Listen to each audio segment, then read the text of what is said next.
you can really see the difference here. The row on the right-hand side is green and has long growth.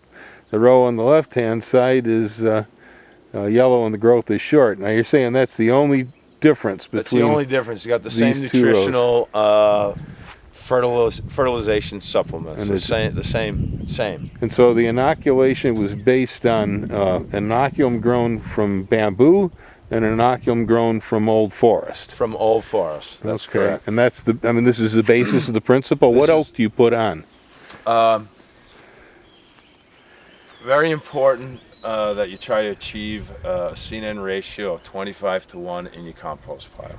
Well, yeah, that's basic compost science. That's basic compost science. But the reason there is when I inoculate the compost, I must take care and give food to the microbes.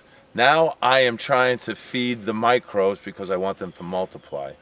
So the lignins in the compost, they attack the lignins in the compost.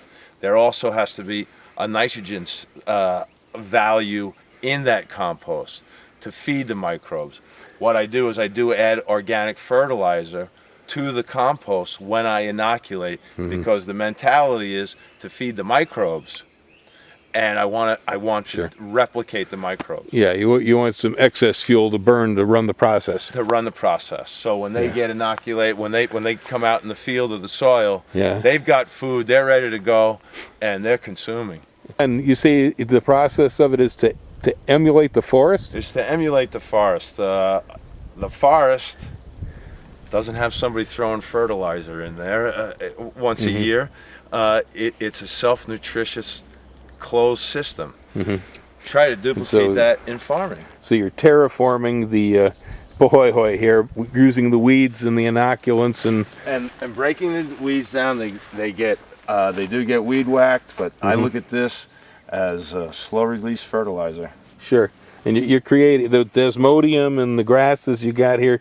They're creating small cycles of breakdown and release and uptake as the plants grow and continue to build up on top as you're cutting them. Absolutely. There is also a natural succession of weeds. None of these weeds were planted. This is the natural succession. It's just totally happening on the local site. On the local site, and the succession and watching the succession of weeds in this field has been really amazing. Well, you get two kinds of legumes down here, though. Two kinds of legumes. They're both desmodium, as I understand it. I see. This is, I think they call this, I've heard this reference as cowpea. And I know the other one is the smaller leafed one here. Is desmodium, common name tick seed. Oh yeah. But that came through by itself. But first, the sedge grass. We have one called broom sedge. Was the first plant to come in. Good colonizer. Okay, and he's the first one to come in, and then after that, the natural succession was the legumes. So what do you got on top? What is this stuff? This is ironwood mulch. Ironwood mulch, okay. And everybody told me, you can't use ironwood mulch, you can't use ironwood mulch. Well, I like to find out for myself, and I found out that you can use ironwood mulch. Okay, let's see. What was the supposed problem with the ironwood? Like pine needles, acidic. And has a allelopathic quality. They say. Okay. Right. So like walnut has the same. Like walnut has the same thing. So I decided to see for myself if that property exists, and you can see.